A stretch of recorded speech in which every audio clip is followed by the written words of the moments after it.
ini adalah hak rakyat untuk memilih secara langsung. Dan apa yang sudah kita berikan kepada rakyat ini jangan kita ambil lagi gitu. Oh iya. Itu hukum demokrasi. Iya. Hak yang sudah kita berikan kepada rakyat, artinya kita kembalikan kepada rakyat melalui proses yang berdarah-darah di reformasi. Kemudian ini mau diambil lagi oleh para elit politik dengan merubah kembali menjadi pemilihan tidak langsung melalui DPRD. Ini akan menimbulkan konsekuensi, ya rakyat akan berbuat sesuatu. Kalau saya istilahkan, rakyat bisa marah soal itu. Iya. Jauh lebih mahal mengambil kembali hak politik rakyat itu dibandingkan dengan biaya pilkada itu, biaya untuk pilkada. Ibu Mega mengajarkan kalau you mencintai alam, you mencintai tanaman, karena setiap tanaman itu punya nyawa, punya nafas. Jadi kalau kita mencintai dia juga akan mencintai kita gitu. Ya saya kira dari awal PDI Perjuangan sudah menangkap itu gitu ya. Istilahnya apa? Kami merasakan itu, dan itulah apa yang saya katakan tadi gitu.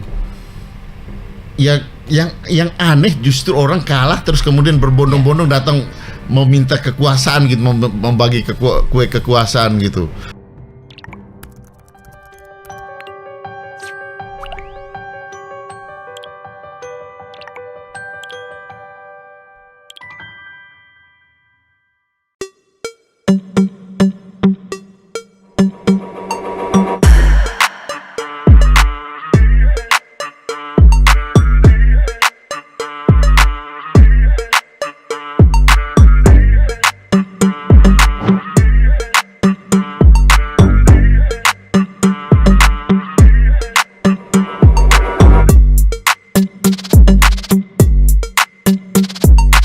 Assalamualaikum warahmatullahi wabarakatuh. Salam damai sejahtera buat kita semua. Bertemu kembali dengan saya Feby Mahendra Putra, Direktur Pemberitaan Tribun Network. Tribuners, pada 10-12 Januari 2026 yang lalu, PDI Perjuangan menggelar perayaan hari ulang tahun yang ke-53 sekaligus menggelar Rakernas yang pertama di tahun 2026.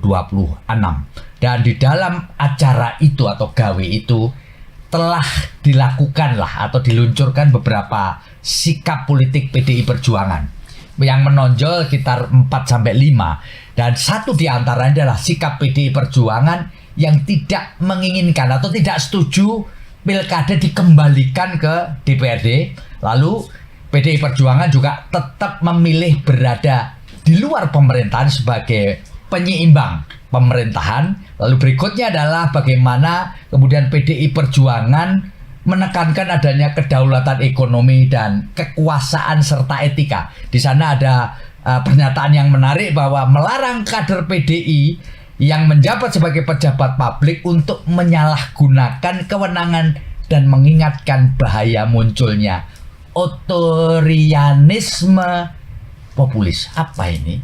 Telah hadir bersama dengan saya para politisi PDI Perjuangan, Bang Andri Hugo Pareira. Saya akan sapa beliau. Bang Andri, selamat sore. Selamat sore Mas Feby. Luar biasa Bang.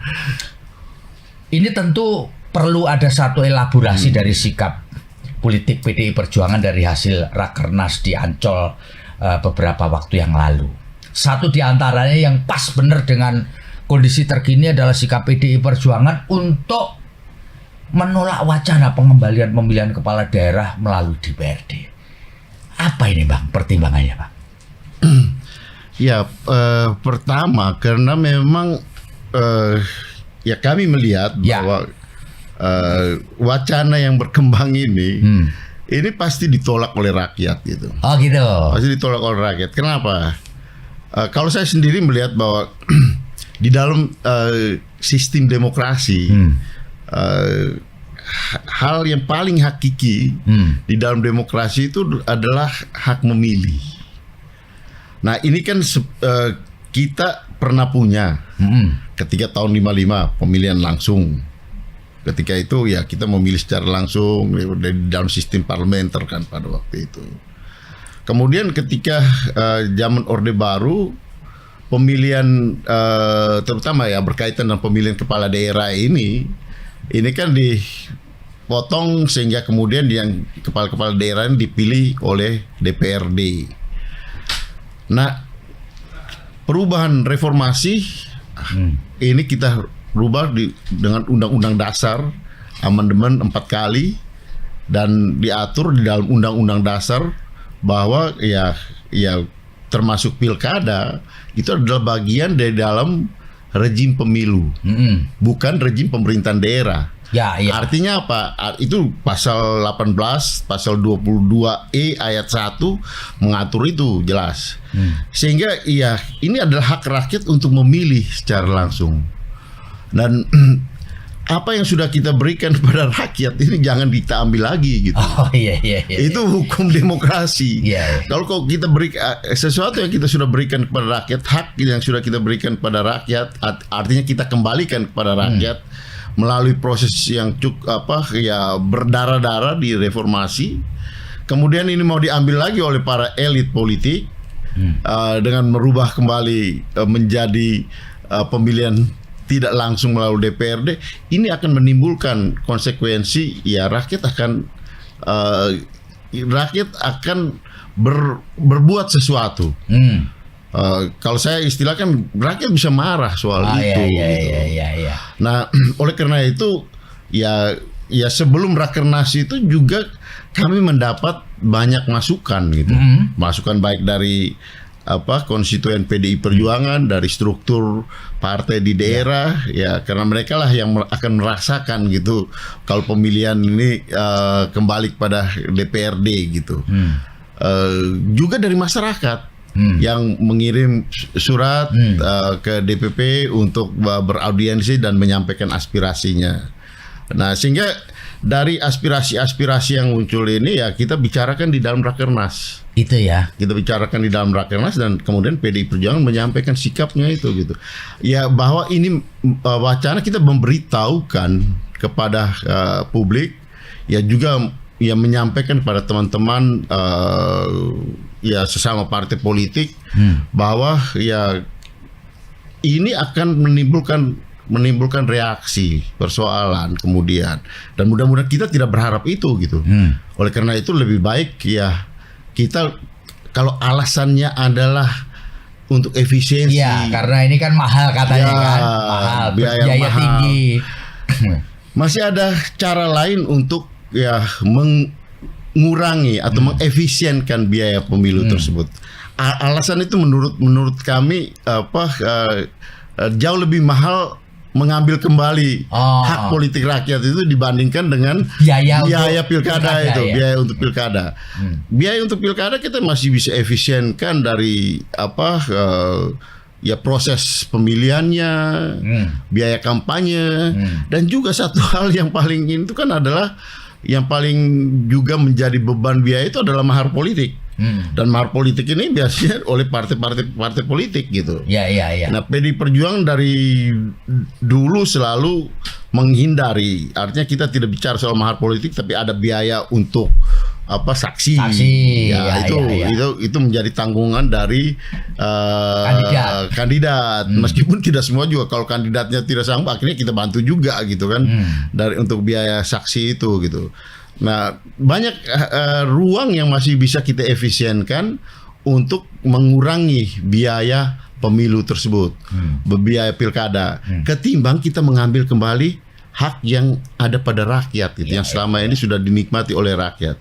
Nah, ini alasan utama kami ketika kita menolak untuk bicara soal kembali kepada DPRD, pemilihan kepala DPRD. Sekaligus mengingatkan kepada teman-teman partai yang lain, karena kawan yang baik adalah kita memberitahu gitu bahwa ini untuk kepentingan kita, untuk kepentingan menjaga, mengawal demokrasi kita, proses demokrasi kita. Bang, dari apa yang muncul di masyarakat, partai-partai besar, Golkar lah, Gerindra lah, PKB, bahkan Nasdem, seolah-olah mengatakan hampir pasti ini akan dikembalikan ke DPRD dengan alasan seperti itu.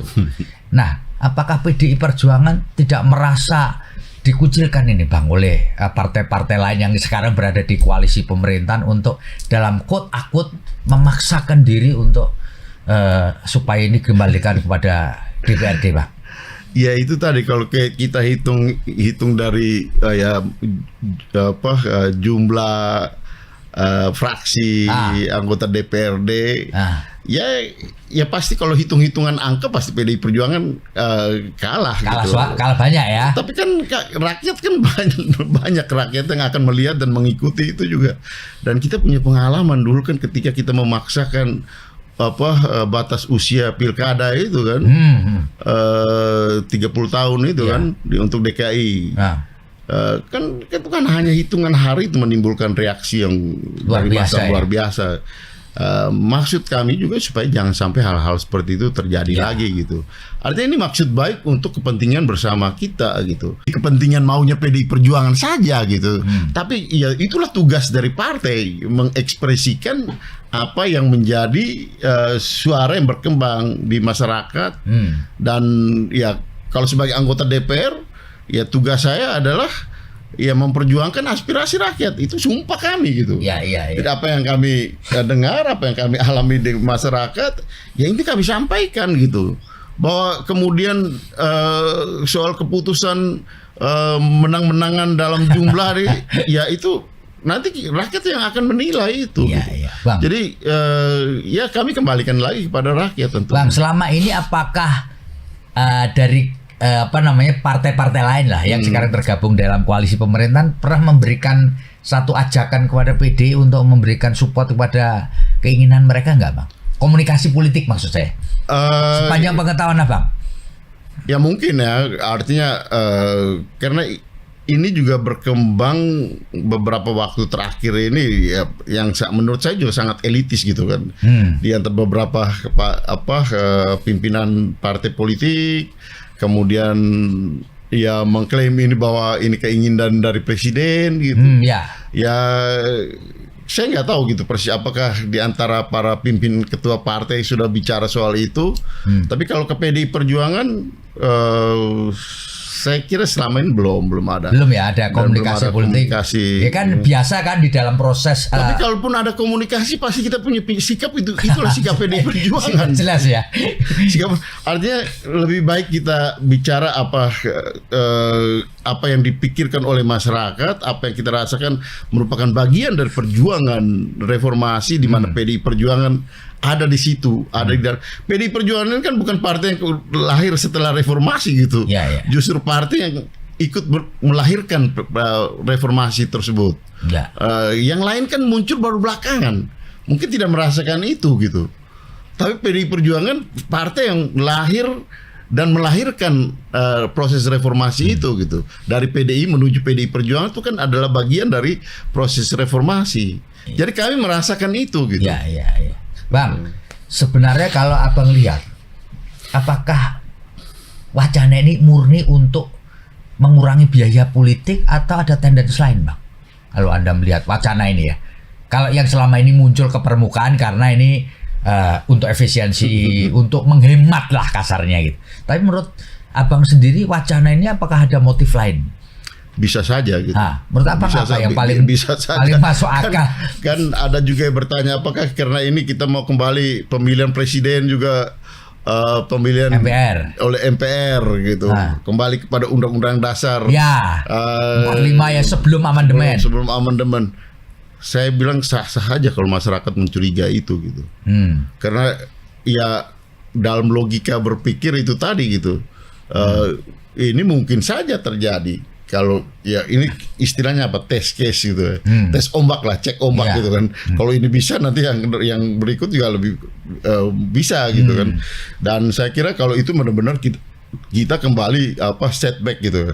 Kalau Lewinsky bicara soal backsliding demokrasi itu akan terjadi di situ. Kemunduran demokrasi kita gitu. Nah, Bang, apakah PDI selama ini untuk menghadapi wacana seperti itu hanya mengeluarkan sikap politik atau perlu melakukan sesuatu, Bang, untuk memberikan wacana yang kontra wacana lah pada masyarakat? Karena masyarakat kita ini juga kadang-kadang ya di satu sisi punya sikap optimis, tapi di satu sisi lain kan bisa saja kemudian direkayasa untuk. Kan sekarang ini kan sebenarnya kontra wacana kan, artinya PD Perjuangan ketika wacana ini muncul dan kita melihat itu dan ditanya oleh media termasuk Tribun juga memberikan menanyakan itu, ya kami langsung menyampaikan apa yang dirasakan oleh masyarakat, bahwa kemarin Rakernas itu adalah akumulasi dari pandangan-pandangan yang masuk ke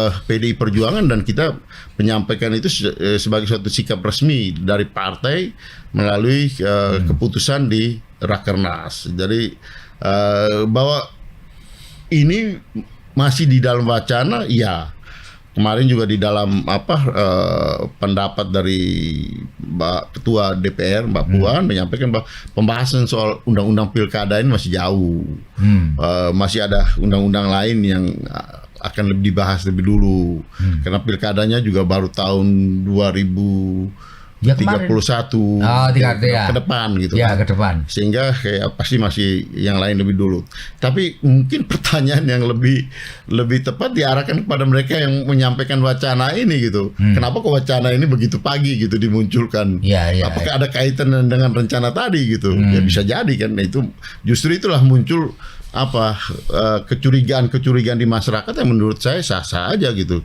Kalau masyarakat mempunyai spekulasi seperti itu terhadap wacana yang sebenarnya belum harus menjadi aktual, tetapi ini diwacanakan sejak terlalu pagi gitu untuk disampaikan, dan ini mungkin ada kaitan dengan rencana-rencana yang lebih besar. Ya, rencana lain ya. Ya, rencana lain. Bang, bisa nggak dielaborasi mengenai mengapa sikap politik PDI yang berada di luar pemerintahan itu dimunculin kembali, ya kan? Di dalam hasil Rakernas ini kan ada PDI Perjuangan memilih berada di luar pemerintahan Prabowo, Pak.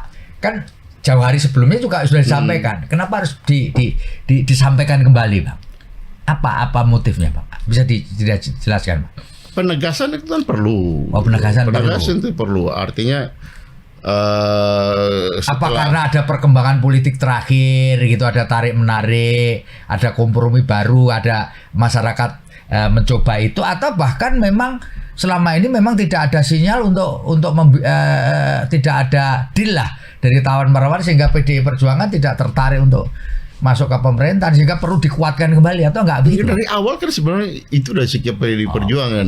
Artinya setelah pileg, pilpres, ya pileg, pilpres, dan kemudian bahkan sebelum pelantikan presiden kan PDI Perjuangan sudah menyampaikan itu bahwa kita ada di luar pemerintahan. Itu adalah konsekuensi yang logis gitu.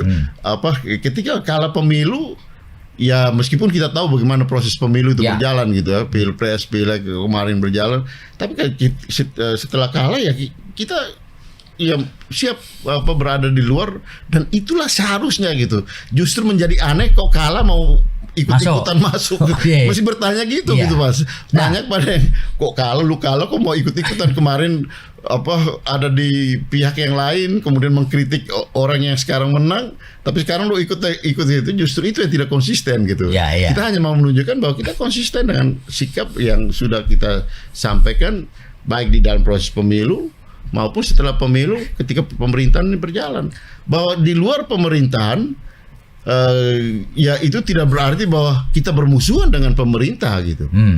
Yang seringkali didefinisikan soal ya kalau di luar pemerintahan lu harus jadi oposisi, semua yang disampaikan oleh pemerintah itu harus lawan. Bukan itu gitu. Justru ini proses edukasi politik buat masyarakat bahwa kami menghormati proses pemilu secara demokratis, bahwa kita tahu bahwa proses pemilu itu berjalan dengan banyak catatan, tapi ketika kita kalah ya kita berada di luar pemerintahan ya, dan kita memberikan pandangan-pandangan kritis, second opinion terhadap program-program, kebijakan-kebijakan pemerintahan, dan seharusnya seperti itu kalau kita mau membangun suatu sistem yang demokratis gitu. Tapi sepengetahuan Bang Andreas, apakah pernah terjadi komunikasi politik dengan PDI Perjuangan untuk ngajak masuk, Bang? Pernah nggak, Bang? Yang abang tahu, sepanjang Bang Andre tahu, ada nggak pernah komunikasi untuk Ya. Kalaupun ada itu apa? Istilah apa? Lu tahulah PDI Perjuangan gitu. Lu tahulah gimana sikap ibu kan. Ibu Ketua Umum Ibu Megawati Soekarno Putri. Yang istilahnya apa? Kalau beliau sudah menyampaikan sikap posisi ya itulah sikap PDI Perjuangan gitu. Dan itu menjadi keputusan partai dan kita konsisten dengan itu. Jadi gitu. tegak lurus dengan sikap yang paling awal gitu ya. Tegak lurus itu biasa dan itu seharusnya yang kita menunjukkan pada masyarakat bahwa kita tidak membohongi masyarakat dari proses pemilu sampai dengan apa di dalam pemerintahan gitu. Bahwa berada di luar pemerintahan pun itu ada berkahnya untuk kepentingan bangsa dan negara ini. Artinya memberikan pandangan-pandangan kritis dan itu yang dibutuhkan juga oleh masyarakat gitu. Bahwa ada orang yang ketika proses pemilu kemarin mereka berbeda pendapat dengan pemerintahan sekarang dan kemudian suara mereka itu perlu disalurkan dan sampaikanlah kepada kami gitu. Dan sekarang kan kelihatan misalnya di dalam wacana soal undang-undang soal pemilihan langsung dan tidak langsung ini kan banyak ya masyarakat yang menyampaikan itu melalui PDI Perjuangan. Gitu ya. Dan itulah tugas kami gitu untuk menyampaikan itu bahwa ini pandangan masyarakat yang berkembang saat ini. Jadi bukan karena tawar-menawarnya kekuasaan kalau tawar-menawarnya nggak deal gitu kan ya, Pak ya? Karena kan banyak anggapan dalam masyarakat PDI Perjuangan memilih berada di luar pemerintahan karena melihat ada unsur Pak Jokowi ada di dalam pemerintahan Prabowo. Jokowi udah lewat waktunya, udah lupa kami. Udah lupa ya. Udah lupa gitu. Bang, ini ada poin yang menarik juga nih yang perlu Abang elaborasi itu adalah ada poin yang melarang kader partai yang menjadi pejabat publik menyalahgunakan wewenang. Apa karena apa ini? Seharusnya seperti itu. Apa karena belakangan ini ada sejumlah kader PDI yang kemudian apes lalu ditangkap oleh aparat penegak hukum di sejumlah tempat itu? Apa karena itu perlu PDI menegaskan kembali? Yang pasti Mas, partai itu tidak pernah mengajarin mendidik kadernya untuk korupsi, untuk menyalahgunakan wewenang, itu pasti gitu. Dan mengingatkan kader-kadernya itu adalah tugas partai gitu. Untuk selalu mengingatkan kenapa kekuasaan itu menggoda. Termasuk menggoda untuk ya menyalahgunakan wewenang tadi gitu. Dan jadi ini perlu harus terus menerus terus menerus diingatkan gitu. Dan saya kira berkali-kali Ibu Ketua Umum Ibu Megawati Soekarno Putri selalu mengingatkan itu. Dan juga kita di dalam keputusan-keputusan ini bukan kali pertama dan tidak akan menjadi yang terakhir gitu. Kita mengingatkan. Kenapa? Karena kekuasaan itu menggoda orang untuk menyalahgunakan kekuasaan itu gitu. Dan tugas dari partai adalah menyampaikan itu gitu. Ya, Bang, ini perlu diperjelas juga, ini ada kata atau diksi yang menyebutnya otoritarianisme populis. Apa yang maksudnya? Ya, kita dalam konteks ini dalam konteks pernyataan sikap PDI Perjuangan ya. Ini perkembangan yang terjadi ya bukan hanya di Indonesia. Tapi perkembangan yang banyak terjadi di dunia ini gitu. Kita lihat beberapa pemimpin-pemimpin dunia yang juga mengembangkan pola kepemimpinan yang ya authoritarian populisme ini gitu. Di Hungaria, kemudian juga di Austria juga kita lihat ada beberapa waktu terakhir ini. Bahwa di satu pihak mereka menggunakan semua instrumen yang populis, kebijakan-kebijakan, misalnya kebijakan-kebijakan yang langsung memberikan bantuan untuk rakyat, untuk yang sifatnya populis, yang untuk meningkatkan popularitas. Tapi di pihak lain ada sisi upaya untuk mengedepankan kekuasaan yang otoriter ya. Nah, ini berbahaya gitu.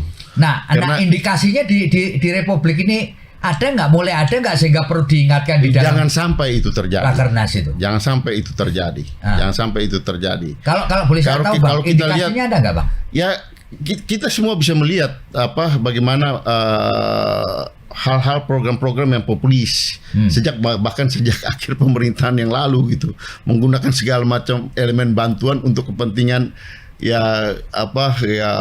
meraih kekuasaan gitu. Elektabilitas ya untuk memperoleh elektabilitas. Itu konsekuensi daripada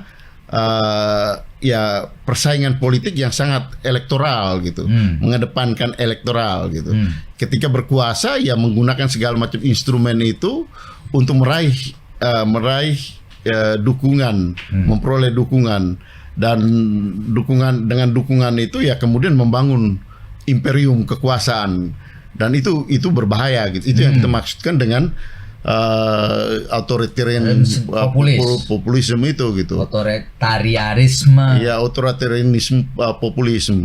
Nah, itu kita lihat dalam perkembangan di beberapa negara itu muncul seperti itu.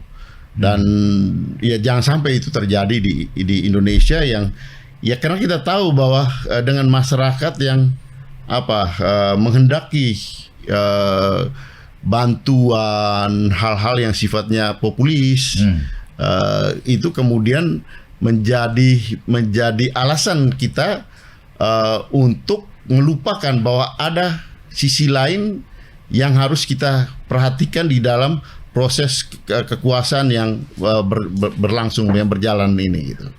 Bang, kalau Abang melihat program-programnya Pak Prabowo semacam MBG, makan bergizi gratis, Koperasi Desa Merah Putih, itu termasuk kebijakan yang populis. Dan itu bisa mengarah ke otoritarianisme nggak Bang? Jangan sampai. Nggak indikasi ke sana. Jangan sampai, jangan sampai itu terjadi gitu. Tapi itu termasuk kebijakan populis kan? Itu populis, kebijakan populis. Ya, nah, jadi PDI kemudian memberi jangan sampai itu terjadi ke otoritarianisme ya. Ya. Bang, kalau boleh dielaborasi dari apa sih yang menjadi satu concern PDI Perjuangan di dalam ketika muncul isu ekologis, menyoroti pentingnya penanganan krisis ekologis dan isu lingkungan sebagai bagian dari agenda strategis partai ke depan. Ini apa?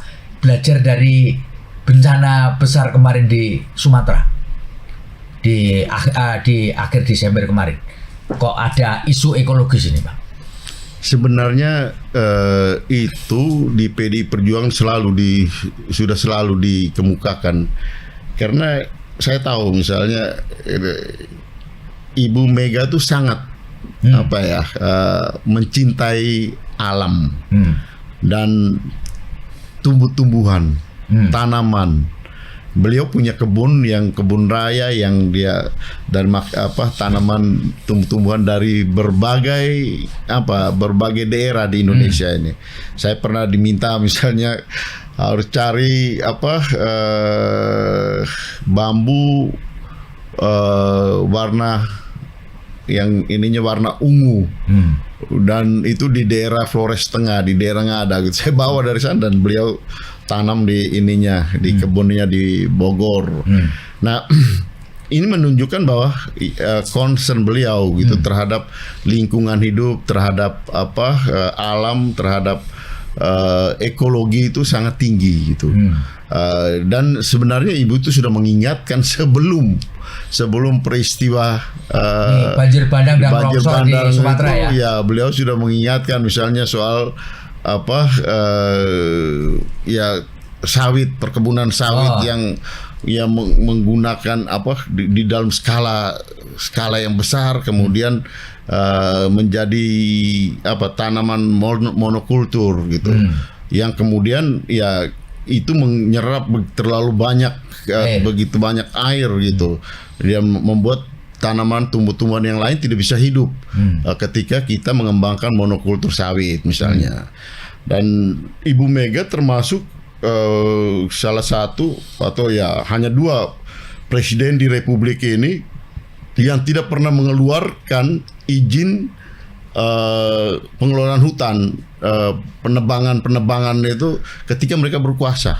Itu menunjukkan bagaimana concern beliau terhadap ya ekologi, terhadap lingkungan hidup gitu. Nah, ini sudah diingatkan jauh-jauh hari sebelumnya. Sehingga ketika peristiwa ini terjadi, ya PDI Perjuangan mengambil sikap, ya ini kami sudah sampaikan gitu. Dan itu sudah jauh-jauh hari, bahwa apa yang terjadi sekarang ini kan merupakan bagian dari proses yang terjadi sebelum-sebelumnya gitu kan. Dan ya you bisa cek sendiri siapa-siapa yang memberikan izin-izin yang kemudian menyebabkan terjadinya ya bencana. Ini bukan bencana alam, tapi bencana yang disebabkan oleh ya kebijakan-kebijakan yang diambil oleh para pengambil keputusan, para pembuat kebijakan gitu. Jadi kita jangan menuduh alam yang salah gitu. Tetapi ya juga harus mengintrospeksi bahwa ada kebijakan-kebijakan yang dibuat oleh manusia ini yang kemudian menyebabkan terjadinya kerusakan alam yang kemudian menyebabkan bencana gitu. Nah, selama ini kan seolah-olah setiap kali bahwa ya ini karena alam gitu. Ibu Mega mengajarkan kalau you mencintai alam, you mencintai tanaman, karena setiap tanaman itu punya nyawa, punya nafas. Jadi kalau kita mencintai dia juga akan mencintai kita gitu. Itu interaksi antar manusia dengan alam. Nah, ini hal yang ya menurut saya juga menjadi concern anak-anak muda sekarang gitu. Ketika kita bicara dan apa mereka selalu bicarakan tentang ya soal ya lingkungan hidup, dan saya kira memang benar. Kenapa? Kita yang udah generasi baby boomers ini kan ya mungkin tidak lama lagi kita ada di dalam peredaran politik dan peredaran kehidupan ini gitu. Tapi mereka lah yang akan menjalani kehidupan kelangsungan hidup ini ke depan, bangsa dan negara ini ke depan gitu. Nah, terhadap mereka inilah yuk kita sama-sama jaga alam ini. Kita sama-sama merawat alam ini. Sehingga salah satu poin penting di dalam Rakernas kemarin adalah ya merawat pertiwi, merawat bumi ini gitu, merawat ya Nusantara ini gitu, merawat pertiwi artinya merawat tanah ibu pertiwi ini gitu. Dan saya kira itulah poin penting yang berkaitan dengan menjaga ekologi tadi. Nah, kalau ini saya juga tertarik ini melihat sikapnya politiknya PDI terkait menyebut supaya negara tidak boleh dikendalikan oleh kepentingan oligarki ini. Korelasinya relevansinya dengan kekinian apa ini? Apakah kita mau? Enggak, maksud saya apakah betul PDI Perjuangan melihat bahwa ekonomi kita itu sekarang lagi berada di bawah? Iya, saya kira enggak. Ya PDI Perjuangan hanya mengingatkan, tapi fakta dan realitanya kan sudah terjadi gitu kan, bahwa ekonomi kita dikendalikan oleh kepentingan. Sudah terlalu banyak ahli-ahli yang menyampaikan dan mengungkapkan itu gitu. Dan sebagai partai politik kami bertanggung jawab untuk ya menyampaikan dan melanjutkan apa yang disampaikan oleh masyarakat yang berkaitan dengan ya bahaya dari kekuasaan yang baik ekonomi politik yang dikuasai oleh hanya kelompok-kelompok tertentu gitu. Yang ya ekonomi oligarki ekonomi yang mengendalikan politik, begitupun kepentingan politik yang berkolaborasi dengan kekuatan-kekuatan oligarki ekonomi. Kita lihat peristiwa apa yang terjadi di PIK yang sampai sekarang tidak jelas lagi gitu kemana ujung persoalan itu gitu.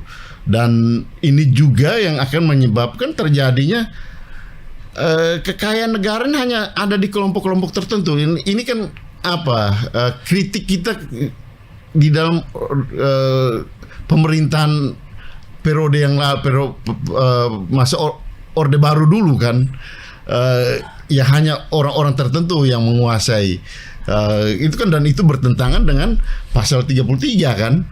Bahwa bumi, air dan segala isinya ini merupakan milik negara gitu. Tapi jangan sampai dikuasai oleh para oligarki ini aja gitu.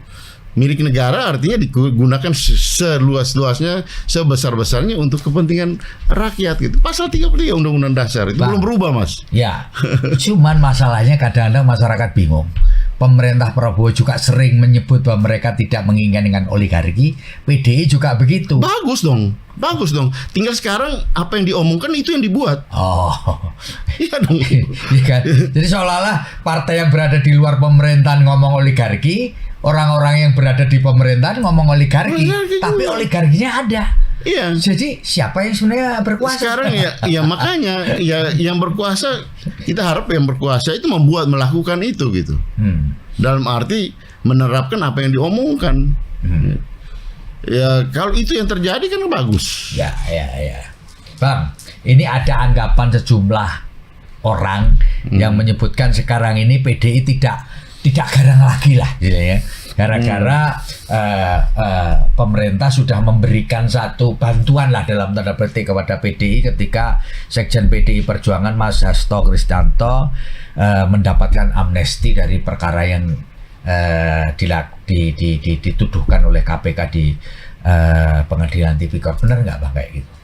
Ya, kita tahu bahwa secara norma yuridis amnesti, abolisi, gerasi itu kan hak prerogatif presiden gitu. Ya.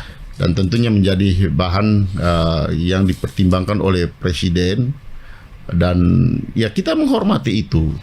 Dan saya kira yang kemarin amnesti itu kan bukan amnesti, abolisi itu kan bukan hanya Pak Hasto gitu kan. Ya, betul. Ya, ada Pak Tom Lembong juga setelah ini masih ada juga. Dan menurut saya itu bagus ya, untuk PDI Perjuangan tentu kita berterima kasih bahwa presiden ya sebenarnya mengingatkan sistem peradilan kita juga gitu. Pada saat yang sama gitu. Ya. Bahwa hati-hatilah di dalam membuat keputusan-keputusan proses peradilan yang tidak adil gitu. Karena itu yang juga menjadi catatan selama menjadi perhatian bahwa banyak apa yang ya populer juga orang sebutnya kriminalisasi politik yang terjadi gitu. Dan kami yakin betul bahwa proses kriminalisasi politik terhadap Pak Hasto itu, Pak Sekjen kami itu kemarin itu terjadi gitu. Itu bagian dari proses kriminalisasi yang terjadi pada dirinya, dan ya kemudian amnesti itu diberikan adalah jawaban terhadap ketidakadilan terhadap Pak Hasto yang tentu juga berdampak pada PDI Perjuangan gitu. Artinya bagaimanapun beliau adalah sekjen partai dan simbol partai. Oleh karena itu ya kami ya respect terhadap keputusan presiden itu gitu. Dan ini sebenarnya dalam tanda petik ya tamparan juga untuk sistem peradilan kita yang melakukan proses peradilan yang tidak adil terhadap Pak Hasto. Ya, seharusnya yang harus mengoreksi diri itu adalah sistem peradilan kita gitu. Ya. Dengan amnesti yang diberikan, dengan abolisi yang diberikan kepada Pak Tom Lembong, kemudian dengan amnesti berikut, amnesti atau abolisi berikut yang diberikan kepada ya beberapa orang lain gitu. Yang terakhir kan Ibu siapa yang bekas direktur utama ASDP. Iya itu. Jadi itu bukan hal yang hanya berkaitan dengan PDI Perjuangan, tetapi harus dilihat secara lebih komprehensif, terutama yang berkaitan dengan sistem peradilan kita, Mas. Tapi PDI Perjuangan tidak melihat bahwa amnesti yang diberikan oleh Pak Prabowo kepada Mas Hasto itu lebih karena pertimbangan politik, nggak melihat ya? Iya, saya kira kalau orang menilai seperti itu bisa aja gitu. Ya. Tapi toh apakah ada konsekuensi politik dari peristiwa itu? Artinya dengan itu PDI Perjuangan jadi kurang garang misalkan atau lembek. Tetap gitu aja PDI Perjuangan ya PDI Perjuangan gitu.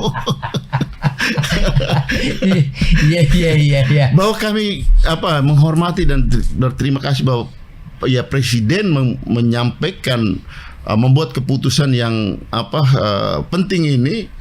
Ya tentu kami mengucapkan terima kasih gitu. Dan saya kira juga Pak Presiden juga tidak menghendaki PDI Perjuangan harus kemudian menjadi partai yang membeuk pada beliau, saya kira tetap beliau juga menghormati sikap PDI Perjuangan sebagai partai penyeimbang yang kemudian ya memberikan masukan-masukan, dan itu beliau, saya dengar beberapa kali beliau menyampaikan seperti itu. Iya, karena orang menganggap kalau nanti PDI Perjuangan mulai garang begitu, Anda sudah saya bantu loh, masa nggak bantu gua juga gitu kan? Nggak juga ya Bang ya.